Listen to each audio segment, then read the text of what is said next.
want to introduce to you my guest today. So I'm Natalie, by the way, if you haven't seen me before with GGFL, partner and head of assurance and advisory. And we're lucky enough to have Jacqueline Cloudt joining us today, and she's the founder of PuzzleWise.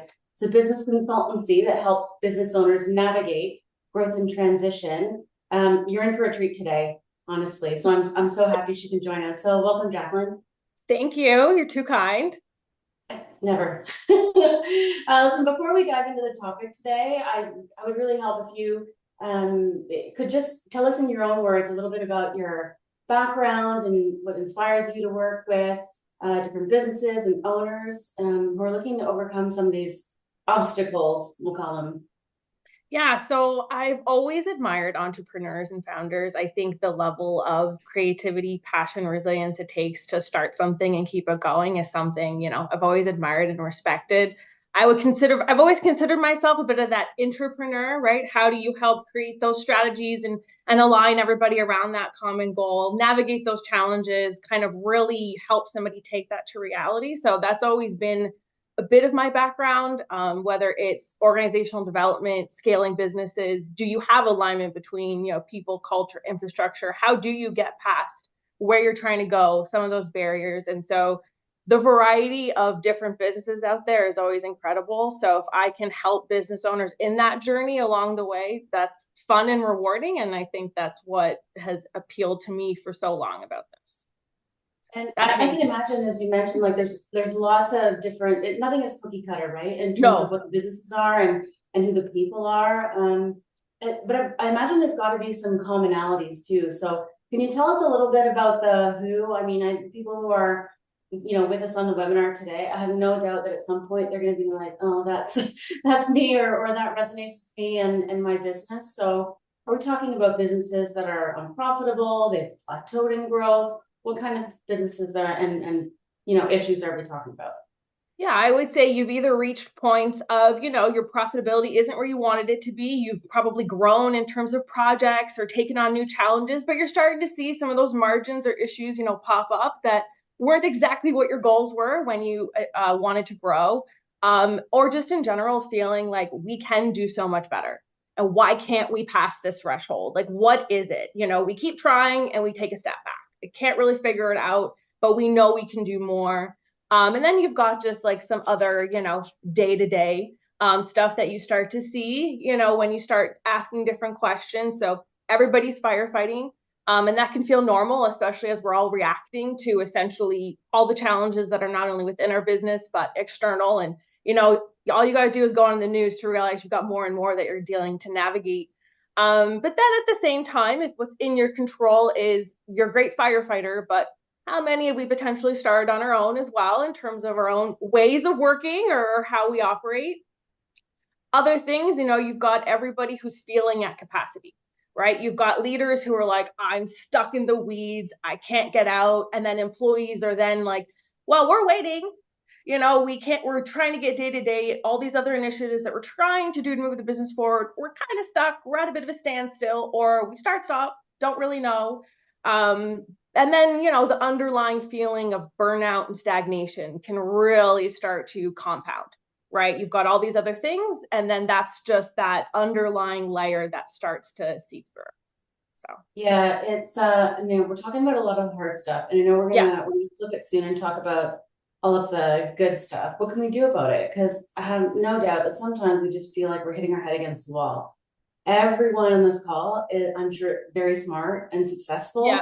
But sometimes it takes a team, right? And yeah, that's really critical. So to get started, I mean, if you're gonna look under the hood, so yeah. and you're with one of your clients and talking about those commonalities, what are some of the red, before we get to the green flags, what are the red flags that you might see? And so I'm gonna ask our listeners to start sort of, let's put on our self-awareness hat Yeah. and see if any of these things might resonate.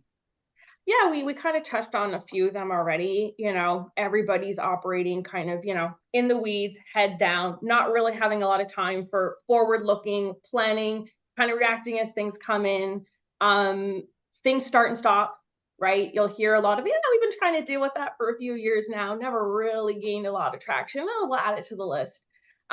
You're looking at, differences in discussions or some silos and priorities between different departments, right? There's always some tensions between certain groups, right?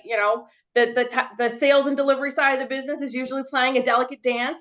And depending on where things are, so you start to hear, differences or priorities, which at the end of the day, are ultimately going to affect things.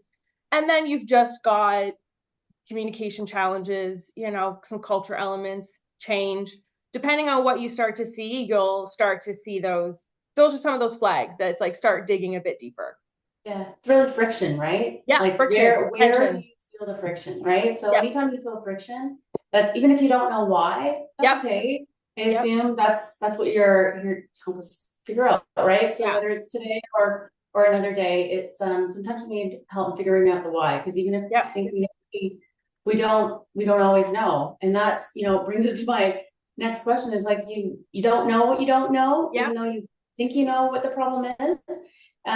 It like so if we're gonna and it's really complex sometimes. yeah. It's not always so easy and straightforward. So what should business owners be looking for as they sort of start peeling back the layers of these why questions in terms of the root cause, right? And Yeah. acknowledging it may be more than one thing, and that's okay. Yep.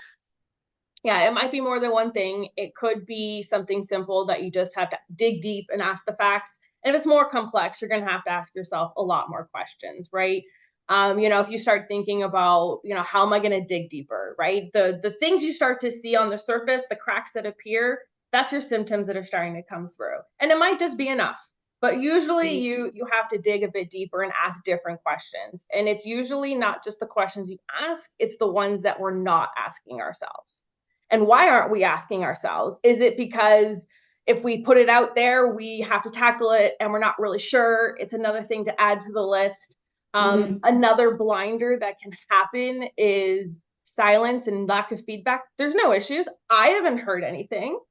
Well, that can happen for a few reasons, right? Your team may think, well, as the business owners or leaders, like you should already be aware of this. So I think you're already on it. So I'm not going to bring it up. You've got variables of I've seen them be really busy and really stressed out. I don't think I need to add to that. Let's just not tackle that. There could have been other instances where they've seen things, not really gain traction when they brought it up last. They're like, I don't really know if they want to hear it or I'm not really sure what to do. And at the same time, recognizing it's not so simple to give some of that feedback to leaders, right? Recognizing your role, right? So it's the questions you can ask that will, dig deeper, but it's also, you have to go ask for it. You kind of have to seek what some of those issues are. You have to pull from people and dig deeper in terms of the questions. So, you're going from exploratory questions, right? Getting the facts, do I understand the context of the situation? Good understanding of problem, then dig it deeper to look at, am I going to find some underlying issues? Or am I going to find things that are interconnected? Are we making assumptions that we shouldn't be making? Do I have a bias towards this? And then, take a step back and zoom out and say, well, how does this affect where I'm trying to go? That's all your what ifs, right? If you use a simple example of, COVID, everybody was trying to navigate, these are the issues it was going to cause, but then had to look back and say, if I do this, this will happen here. If I do this, this will be the possibilities. This will be the risks. These are my opportunities. And then these are the various options and action plans that I can implement. Let's go ahead and test them out and see what happens. Yeah. And just pulling some of the things together that you've said, I can see that there's a lot of value in not trying to tackle this on your own. I can just think about the complexity of having that conversation in my head. And if you've got a team that you can chat with about those in a way that you can create an environment, I suppose, where everyone is comfortable bringing forward that feedback. And like, I get that it's going to feel personal and we have to make it personal, but not take it personally if that's possible. So just, in the line of some of those questions, and we're going to get to some examples soon, but I do want to let everyone know here on the call that sometimes we don't even know what the questions are. And I know that you're going to share, we'll pop it in the chat, I believe, but you're going to share a list and some information of questions and some practical things that people can take away to help sort of guide that discussion or the thought process and take it from there. So it's a great tool. Everyone grab it and download it. And if you for some reason are not able to grab it and download it or miss it, to please let me know. And our contact information will all be there for you to grab. So, you go ahead. Sorry. No, go ahead. You made a great point on, not doing it, on your own, right? As a first step, you can start reflecting on it on your own, right? Some questions to think about, but your team is often a great resource. They're the ones doing the work. They're the ones facing a lot of the challenges as well. And then at times bringing other people, even externally, can add some great insights. They not only know how to ask different questions, they've seen solutions across different businesses. And sometimes when somebody external asks a question, it can open up some conversation versus somebody internally asking, because we always develop biases when we work with people too long. It's like, oh, why are you asking this? I get it. This has been your thing that's you've been on for a while. This is super important to you. And then we kind of shut down on the topic versus when somebody external comes in and asks, there's different dialogue can happen. So someone external who's not been in the weeds, right? And might just ask even some different questions I expect. And something occurred to me while you were chatting and some about those red flags and around the barriers and obstacles is your parking lot is too full. Like, has anyone ever been in a meeting and we're like, this is what we're trying to deal with, but something will come up and we're going to put it in the parking lot. But if you can never get to the parking lot because you're firefighting perhaps, or maybe not even firefighting, but just being reactive or just trying to keep the status quo and things going, but it doesn't bode well for your future, right? If you can never address those things in the parking lot, whether you do anything with them or not, but to never examine them or have a conversation about them in a productive way again is something that should probably get your attention, that there's something else going on. It's amazing. Everybody's got a lot of ideas and it's easy to be like, oh yeah, add that to the list. We'll tackle it. Our energies also ebb and flow. Some weeks and months we're like, we're on top of the world and we can conquer all this. And then the next we're completely depleted or things come up. So it's really figuring out those priorities, right? What impact does it have, right? Some of them is if we achieve this one, it's a ripple effect to the rest. So we've really got to solve this one first. Let's stay focused on it. And then the rest will come. So you also have to see how they're interconnected and how they can play together. Yeah, really, really, really good point. This speaks to how complicated it can be. And it's okay if it's one step forward and two steps back, as long as you continue taking the steps forward, and the steps forward will be greater than the steps backward. But it's not always a straight path. No, and I think that's the hard thing for many of us. I think we're raised in a world where it's like, find the answer, knock down solution, repeat, right? That's just who we are. And even as leaders, many of us have developed great careers by being those people, right? Like, what are you best known for? I know that was my career for a long time, right? Solve the problem, tackle the solution, on to the next, and go and be able to do it during really tough circumstances. But then you start to realize that's actually pretty limiting. Because you're creating an environment where you or a few key people in your business are those people, and then everybody turns to you. And that's always a problem. You're a problem because you're the bottleneck. You're like, we can only do so much based on how much capacity and energy that I have. And things get challenging. So it's also learning to realize, where is our leadership approach reached its capacity, right? We have to pivot. It has to go from, I'm going to be the one closing deals, delivering work, connected to the operations, doing all of these great things, to I'm now creating the vision, environment, and conditions for other people to be successful. Right. And so that's a shift. Yeah. Well, and let's talk about that shift too, because I think it's one thing to identify and understand the cause of the problem, which is in and of itself a tough job to get there, right? Everyone's good at identifying a problem, but to get down to the real problem, and then start to be ready to take some action and remedy whatever the problem is. I imagine the perspective is very critical when you talk about people we're always working with and some of the same similar conversations, or not feeling like there's an environment where you can have those robust and direct conversations, but also acknowledging that like this is hard, but it Yeah. is definitely not impossible, Yeah. right? And everyone's here because they've probably poured a lot into their team and their business, and want to see the return on that investment, not just for themselves, but for the clients they serve and the team, etc. Right? So all of those pieces. So talk to me about some of those. What can that perspective and being open-minded Yeah. in entering and continuing these conversations? How important is that? And what's the difference? What's that look like? And if you don't do it, Yeah. what happens? Yeah, I would say it's a mindset, right? You mentioned it being open-minded. When I work with a lot of leaders, it's embracing and, right? This is Mm, challenging and exciting, right? The team is frustrated and trying to figure out new ways of working. I'm uncomfortable and growing, right? mm, The more that you figure out that those are going to be in balance, the more that you're going to be able to say, okay, this didn't work, and we discovered a new way to try this again, right?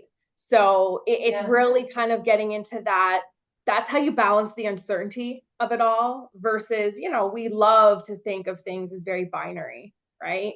Two yeah, plus two equals four, right? mm, So I think that's a bit of a mindset shift, especially when we're so used to dealing with problems that are in our expertise, yeah, right? A lot of things are like, I know this, right? This is my background. This is my expertise. I've built a business on this. So staff, when you start getting into broader business elements, there's a lot more that possibilities that can come through that. So yeah. that's, I would say, probably the bigger shift is just embracing that. Bracing the and. I Yeah. like that because it's a very balanced approach and it will hopefully keep everyone engaged instead of focusing on that this is hard. Yeah. If you can balance it out with this is exciting, Yeah. because get comfortable with being Yeah. uncomfortable. I think that's Yeah. I stole that from somewhere, No, no it's doubt. brilliant. But Yeah. it's so yeah, I mean it's so meaningful. So, and you may have to check in mentally every Yeah. once in a while because you're going to shift away from where you're trying to be on purpose from that Yeah. mental mindset shift. Yeah. And it doesn't happen overnight. Everyone will say, oh, pivot from reactive to proactive. And yeah, great advice. And I also follow that, but you're busy, right? I remember somebody said this a long time ago. It stuck with me. We're flying the plane while fixing it, Hmm. right? That is often how a lot of this feels. So Yeah. even if you can't, you can't change overnight. You can't be like, oh, I woke up one day and I have a completely new approach to doing things. It's, can you take a couple hours, a month, and even bring people in a room and say, okay, let's take stock. What's working well? What's not working? And what are some things that we can do to address what's not working? Let's be disciplined about it. Let's actually tag ownership and accountabilities. Let's add some deadlines. Let's try and tackle this. And so it's really, many people, if you run a business, if you projects that you run it like a small project, right? Take those project management principles and just, do that with some of those elements. So Yeah. And that feels a lot more comfortable, right? When yeah, you're uncomfortable, that's a way to make it a bit more comfortable. And I love what you're saying about being intentional, right? yeah, You got to do things, I always say with purpose, on yeah, purpose. yeah, And accountability, I would gather is going to be very important as well. And keeping ourselves accountable, but keeping one another yeah. accountable as well in only the positive way. We want to accomplish something great and get things done and grow together, which is uncomfortable. Yeah, I think the consistency also builds that trust and momentum with staff, right? If you've got a lot on your parking lot that never gets done, or something else comes up and you can see it coming, you're working Mhm. on a project, you're like, oh man, I can see this happening. This is going to shift. That Yeah. just turns into a behavior pattern where it's like, hey, new fire, this stops. Mhm. Now I'm going to go there. Where if you can, even if it's not perfect. Not everything you're going to do the first time is going to hit the mark. If you do, awesome. Yeah. It's really rare, but the consistency and persistence around like we did this, we tried this, we're pivoting, we're trying this again. That builds that momentum, that trust, that and just even the confidence. You know what? We're on it.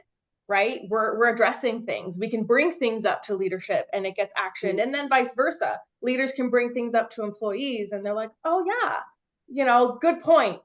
Thanks.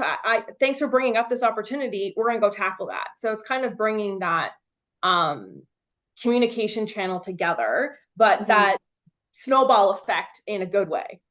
Yeah, it's the snowball effect is usually in a bad way. So I appreciate that you're using it in the context that it could be a good way. So let's talk about some of the things about people need to consider, like how do they get started, sort of like beyond those things, and even if they want to see what is the light at the end of the tunnel when you're talking about what are some of the benefits that you've seen when working with your clients as they bring down these barriers. I mean, thoughtfully, how do they even get started on this, and what can they expect?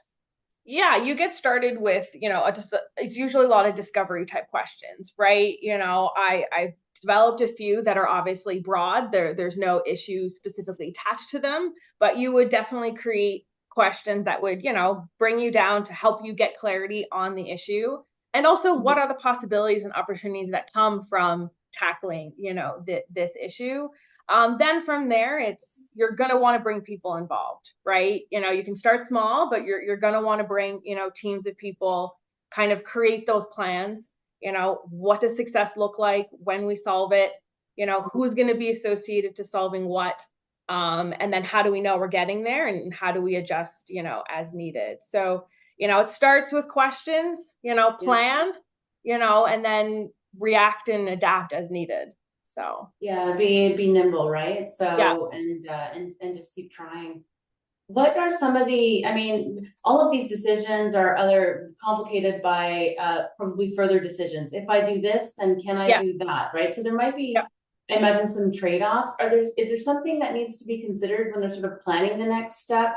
Um, and where do we go, right? So we've identified the problem, we're ready to go, we're ready to make some changes. Now what, right? So am I making trade-offs? I'm going to keep rambling, so I'm going to let you take over because you're the I would best say person. you're always making, by creating a priority, you're always making some type of trade-off. But as you said, it's on purpose, right? Yeah. It's intentional. So it is trying to figure out, and some of these things take time, right? Some issues you'll be able to kind of address, in maybe a quarter or two. Others will take more for it to really Mm-hmm. stick.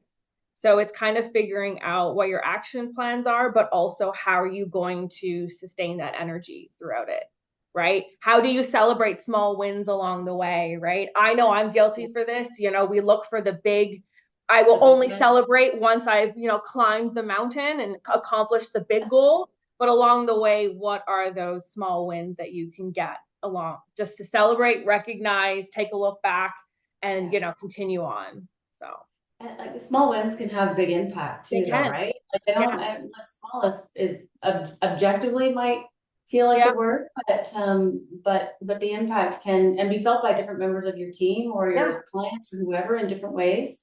And I'm sure we're going to get to control, but I just stop and see, can you give us some examples to get started? So maybe our, the people who are joining us today can sort of orient themselves into what comes next. What do they do that's valuable? How do they have to do it all themselves? Yeah. What does it look like conceptually?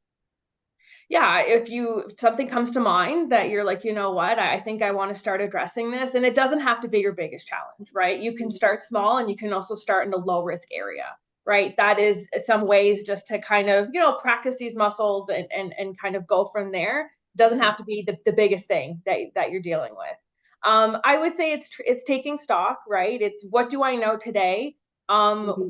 What am I aware of? What is my challenge? And then also recognizing you've got a little bit of work to do to make sure you fully actually identified, what is the challenge, what's all part of this, right? As you said, we know what we know, but we might Yeah. not realize there's a few more pieces and elements to this that you're going to want to consider. Yeah. And then it's gathering, I would say, as many perspectives as you possibly can. Mhm. I think we know, and we might feel like we have a really good understanding, and you probably do.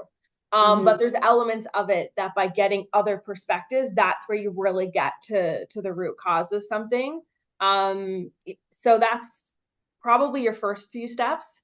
Then once you've kind of really started to go through that question ladder of, digging deeper into terms of, I understand the root cause, then you're into action planning. But if you get many perspectives as possible and other people involved, it definitely feels less daunting.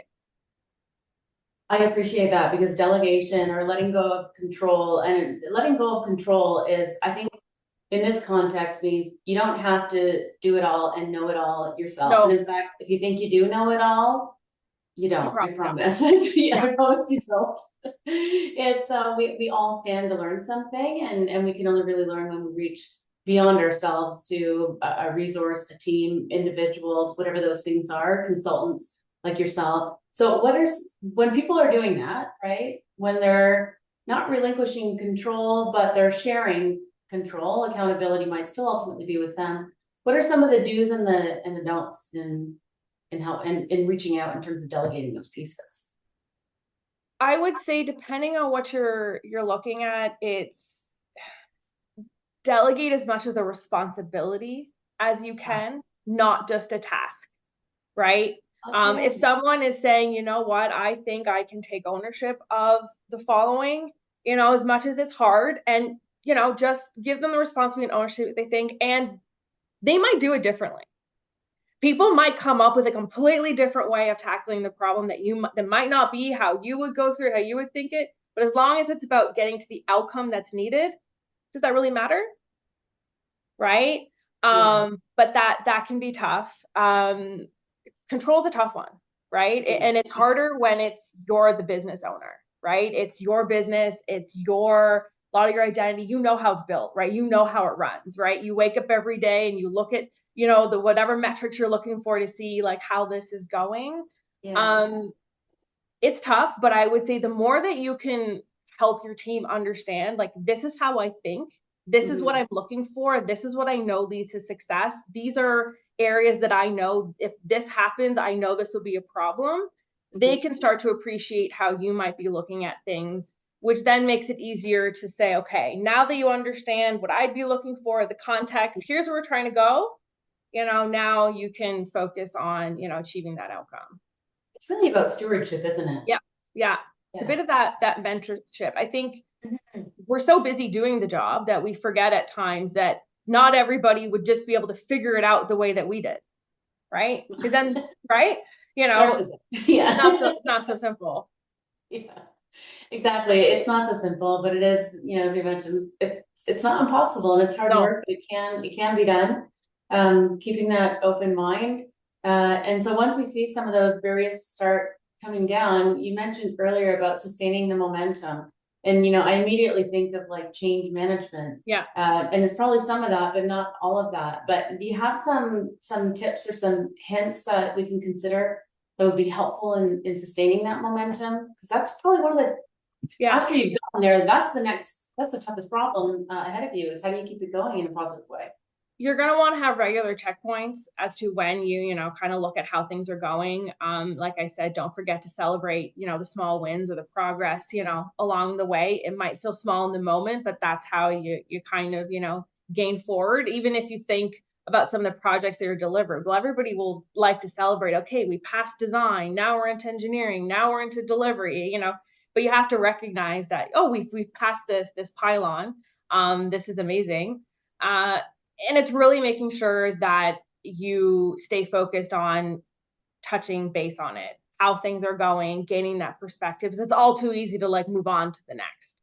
Yeah, that's fair. So it's, to do it thoughtfully and mindfully, and resist the urges to to skip, I suppose, too. And we are getting some questions. I want to make sure that we get to them.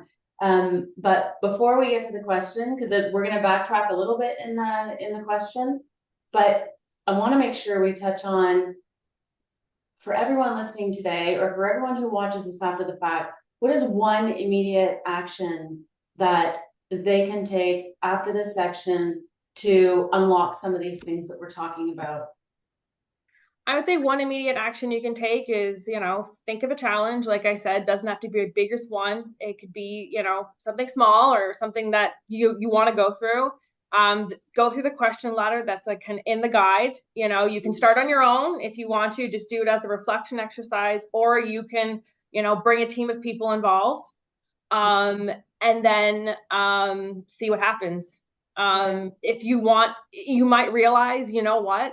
I've already gained some momentum in terms of asking questions with the team. You might be ready to go on to the next stop on your own, or you might realize, you know what? I think there's some advisors or other people that I might want to bring into this to help me figure out an action plan, right? Yeah. That's where I'm feeling stuck, right? I now really feel good about the issue. Teams have talked about it, but now we're not really sure what to do next.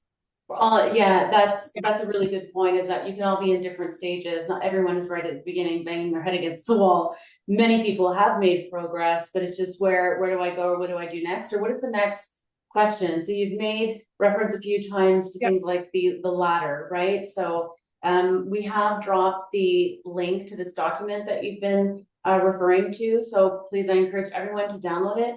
It is short and sweet, but really valuable. You can take the time and keep it handy as you go through some of these exercises. We have a couple of questions, and part of it is, how do you have any tips with getting over the mental hurdle of relinquishing control? What's a tip? I would say something to usually ask yourself, but if I don't, am I just putting self-imposed limits on my own business? And then what? Yeah. Figure, whatever you're trying to relinquish control of, take that first step. And it's usually tell the person, I'm nervous about relinquishing this control. I'm going to be honest with you. I am nervous about this for these reasons. I'm entrusting you with this, and set expectations to say, like, this is what I'm looking for. Yeah. Right. I think oftentimes employees might say, I can do it. Right. Put me in, coach. But if you set the expectations of, okay, this is what I'm looking for, this is what success looks like, we can agree to that. And then also communicate with me. I want you to give me the following updates. I want you to make sure that I'm kept in the loop and that I'm aware. It's not just, take the baton and run. But it is some of those conversations that you need to have just to kind of, you're creating ownership, you're setting expectations, when they're going to follow up with you. And that will slowly allow you to test, your own capacity. But the first time, it's going to be uncomfortable, but you have to do it. And usually we go into the moment of like, what's the worst that's going to happen, right? We've already played it out. That's usually that's the first time. Change it to, well, what's the best thing that could happen? Right? Okay. What are the amazing things that could happen from this that, they'll gain more ownership. I can actually have more people involved in doing this in the business, which means I might be able to take a few weeks off vacation without getting bothered, or I might be able to focus on this more value add part of my business that, they're then owning that. That's the tough part. And I would encourage you have control. It's where you're going to repivot yourself to more value add activities. If you shift the mindset, it's easier to let go of something. And it doesn't actually mean, when you say relinquish control, it actually means, I think in the context of what you're saying, you don't have to, and you shouldn't do all the doing yourself, right? There is, there's some magic that can happen whenever you bring a group of heads and a group of people together. So many hands and brains addressing whatever the issue is, and giving somebody the opportunity to help solve a problem is actually a really incredible opportunity for your staff, and allows them for a lot of growth, which is great for them and great for the business as well, right?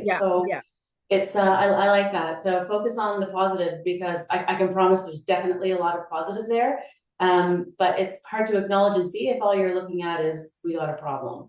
So you got to look beyond the fact that we got a problem. Get rid of the problem.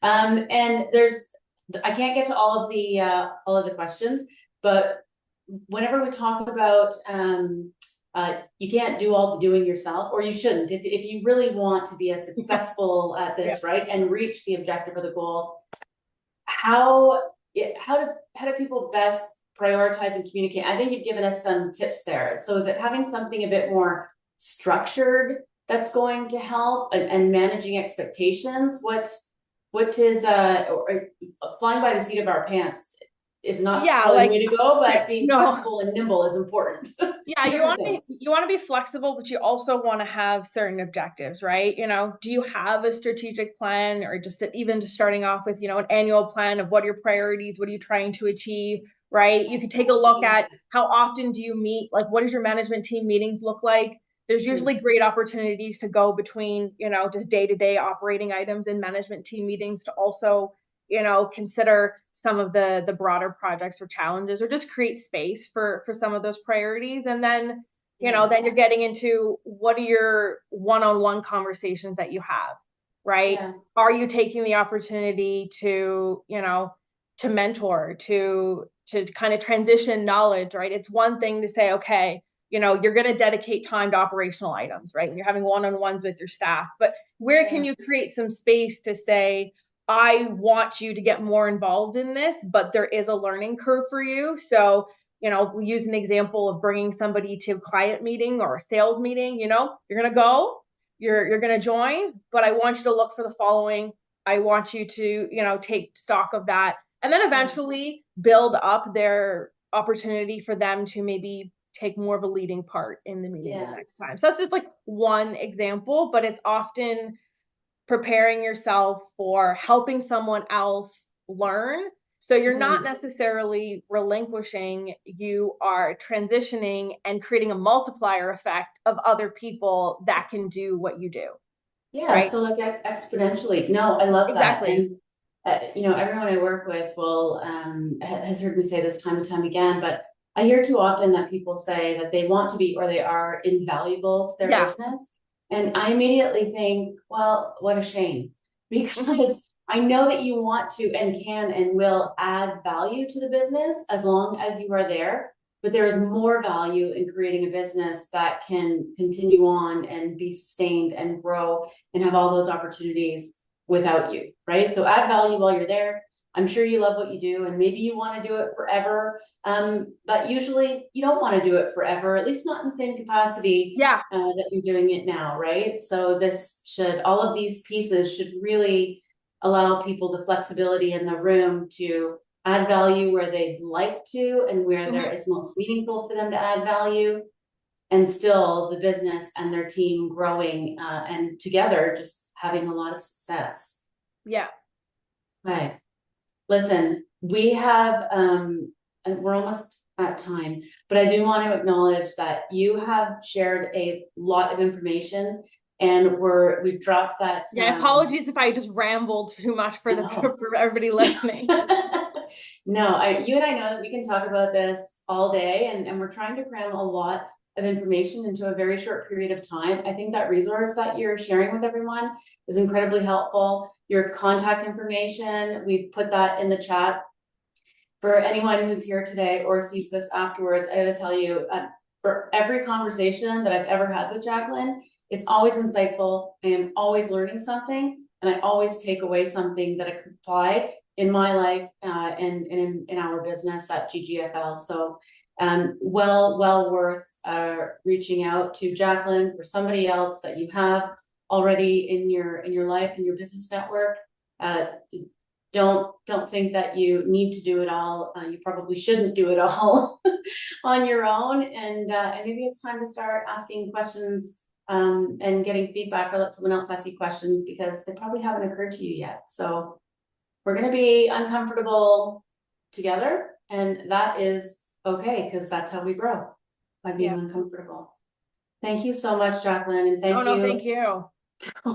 No, I genuinely appreciate it. I'm going to keep picking your brain as the days go on. As the days go on. Again, I encourage people to copy down that resource and copy down Jacqueline's information. You can find her on LinkedIn and other places, so puzzle-wise. And I wish everyone to have a great day. Thanks for joining us.